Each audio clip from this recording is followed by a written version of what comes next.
Bonjour à toi ce matin. Aujourd'hui, on va travailler ensemble les mots invariables toujours, mais cette fois-ci, ce sera la conjonction. On a travaillé jusqu'à maintenant l'adverbe, la préposition, et nous voici maintenant à la conjonction. La conjonction fait partie de ces mots qui ne changeront pas de genre ni de nombre quand on va les utiliser. Donc, ils ne s'accorderont jamais, s'écrivent toujours de la même façon. Donc, on y va avec les notes de cours, pages 84 et 85 dans le cahier vert. Donc, la conjonction, c'est un mot invariable, c'est ce que je viens de dire, composé d'un ou de plusieurs mots, comme la préposition. Des fois, ça va être juste un seul mot. Des fois, il est long, des fois, il est petit. Puis des fois, ça va être 2, voire 3 mots. La conjonction, à quoi ça sert? Ça va servir à établir un lien. Ma ligne n'est pas assez grosse, je vais écrire en dessous. Entre des mots ou des phrases. Bon, ce que ça veut dire, ça, c'est que ma préposition, je ne sais pas si tu te souviens, son utilité, c'était d'introduire un complément. On ajoutait une précision à un mot ou à un verbe en commençant par une préposition. La conjonction, elle, est comme indépendante. Elle n'est pas attachée à un complément la plupart du temps.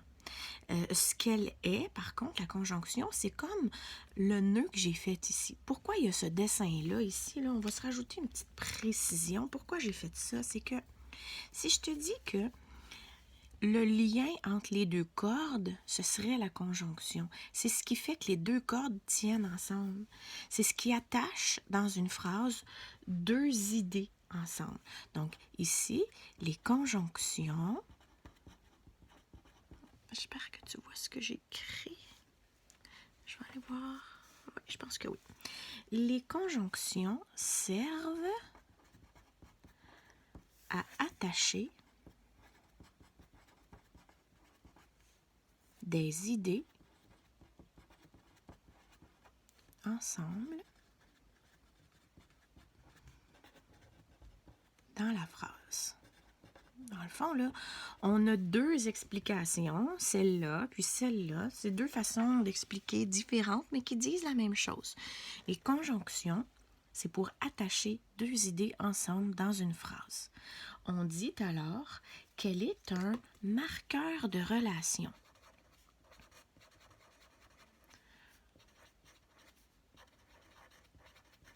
C'est ce qui va mettre en relation deux phrases. Donc, on vient marquer cette phrase-là par une relation entre deux éléments.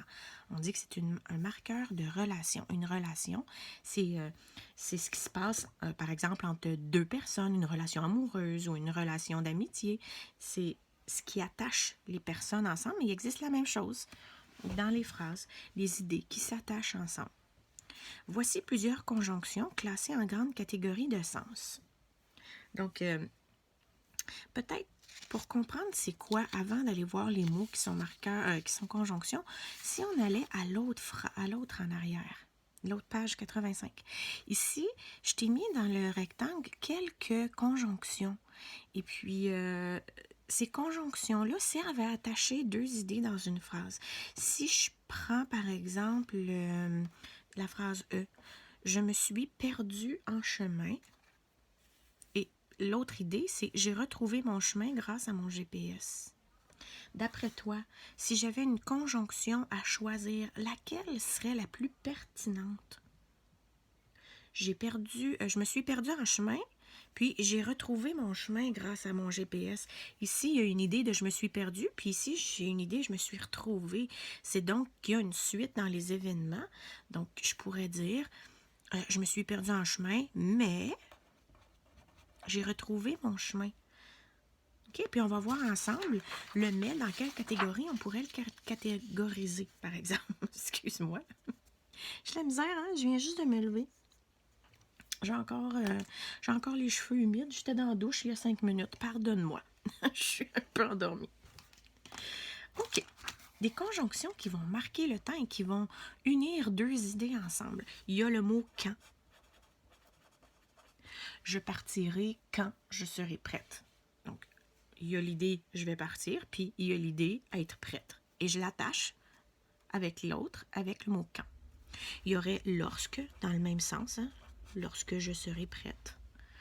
Puis, on va s'écrire « pendant que ». Je faisais mes devoirs pendant que toi, tu t'amusais dehors. Deux idées. Je faisais mes devoirs, puis toi, tu t'amuses dehors. Je l'unis par pendant que, et ça me donne, dans le temps, une façon de me situer. Il y en a d'autres. On va mettre 3 petits points. On va s'arrêter là, pour ceux-là. Ensuite, l'addition, ça veut dire qu'on en rajoute. Celui-là, tu le connais bien, parce que tu l'utilises beaucoup. Et j'ajoute une nouvelle idée. J'ai fait mes devoirs et j'ai terminé mon projet. Donc, c'est 2 idées qu'on attache avec un « et ». On peut rajouter aussi « ainsi que ». Ça, c'est ce que tu peux utiliser souvent quand tu es au lieu de toujours éviter de répéter le « et », tu peux utiliser « ainsi que ». Donc, on se rajoute des petits points. Un choix, quand on dit « ou ». Est-ce que tu préfères les carottes ou le chou? On sépare les 2 idées, carottes puis chou, par le « ou » qui indique un choix. On peut dire « ou bien » aussi. Ça aussi, c'est une conjonction. On s'arrête ici. Par opposition, il y en a quand même beaucoup. Ça, l'opposition, notre « mais », là, il est ici. Notre exemple tantôt, c'est que je m'étais perdue, mais je me suis retrouvée. C'est comme le contraire, perdu, retrouvé. Donc, l'opposition, on peut séparer ça par un « mais ». On peut écrire « cependant ». C'est comme un genre de synonyme. Ça aussi, hein, ça peut t'aider au lieu de toujours répéter. Pourtant, il pleut dehors, pourtant, je vois mes amis qui jouent dans la cour. Toutefois, ça s'écrit en un seul mot. C'est de l'opposition, ça. Ma mère me dit d'aller me coucher, toutefois, je persiste à vouloir lire mon livre. Donc, on est dans l'opposition, il faut que je me couche, mais je lis mon livre. Et le malgré que, c'est aussi une conjonction qui sert à lier 2 idées d'opposition. J'ai mangé des bananes malgré que j'y suis allergique. J'en mange puis je suis allergique. C'est une opposition. 3 petits points. La cause maintenant. On sépare 2 idées en expliquant la cause par « parce que ». Parce que, c'est écrit en 2 mots. Je me suis pas préparée d'exemple d'avance, là. C'est pour ça que je suis hésitante comme ça. Oups, j'ai accroché mon... Marie est triste parce qu'elle a perdu son chat. Donc, pourquoi elle est triste? La cause, c'est qu'elle a perdu son chat. Donc, elle est triste, puis elle a perdu son chat. Ce sont 2 idées qui sont attachées par « parce que ». Puisque, je veux expliquer, hein? Elle pleure puisqu'elle a perdu son chat. Elle pleure car elle a perdu son chat. Tout ça, ce sont des idées de cause. La comparaison. Quand on compare, on va souvent utiliser la conjonction « comme ». Il pleure comme un... comme un singe. T'sais. Il crie comme un singe. Il crie comment? Comme un singe. On le compare à un singe. Il y a le « ainsi que », mais là, on tombe dans un langage beaucoup plus élaboré. Elle travaille ainsi qu'une ouvrière le ferait. C'est une façon belle de dire le « comme ». Il y en a d'autres, mais on s'arrête ici. Et des conditions. Si, là, tu le connais bien, hein? Je vais faire ma chambre si tu me fais un gâteau aux bananes. Donc ici, à la condition que. Puis, ben, à condition que, c'est un synonyme. Et là, on est avec 3 mots. Tu vois, des fois, les conjonctions ont plus qu'un seul mot. Il y en a d'autres, mais on s'arrête ici. Voilà, pour ce qui est de la liste des conjonctions. On continue. Voici quelques conjonctions. Choisis celle qui convient le mieux pour compléter les phrases suivantes. Ne les utilise qu'une seule fois chacune. Donc, tu ne peux pas répéter là, 3 fois la même conjonction. Je vais t'avouer que peut-être pour faire cet exercice-là, il faut il faut y aller par élimination. Quand tu dis, ouais, lui, il pourrait en avoir plusieurs, peut-être que tu peux t'écrire là à côté ceux qui sont possibles. Puis par élimination, à la fin, tu placeras ceux qui conviennent vraiment, que tu ne peux pas répéter ailleurs. Donc, lui, il peut juste aller là. Donc, je vais utiliser celui-là. Tu comprends? Donc, peut-être qu'il faut y aller par élimination. C'est un exercice qui est plus long qu'il en a l'air. Excuse-moi, voyons. Alors, j'y vais.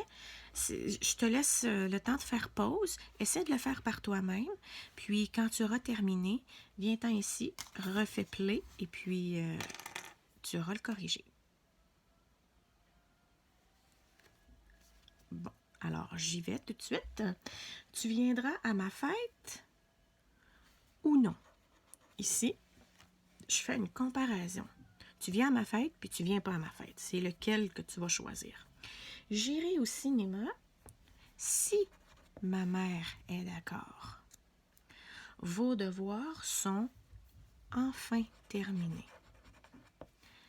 Grand-maman et Germain mangent de la soupe. Celui-là, on l'a fait ensemble. Je me suis perdue en chemin, mais j'ai retrouvé mon chemin. Karel a fait couper ses cheveux comme moi. On compare la coupe de Karel avec moi. Il faut préparer le souper. Les invités, car les invités arrivent bientôt. On pourrait aussi écrire puisque, ce serait bon, parce que c'est un synonyme ici, puis on les avait les deux. Il faut ramasser toutes les feuilles par terre, puisque l'automne est arrivé, mais si j'ai écrit puisqu'à cet endroit-là, ici, je peux écrire car. Tu viendras me rejoindre au parc aussitôt que tu auras terminé tes leçons. Tu pourrais aussi utiliser le lorsque qui indique du temps aussi. Puis ici, lorsque maman m'appelle, je dois partir. Donc ici, j'ai le lorsque, mais peut-être que tu auras écrit aussitôt que, parce que ça fonctionne aussi ici. Vite, rangeons ces papiers avant que la pluie ne tombe. Voilà les possibilités de réponse pour cet exercice. Alors, je t'invite à aller imprimer le petit exercice. Et puis, c'est ça. Je te dis à plus tard. Bye bye.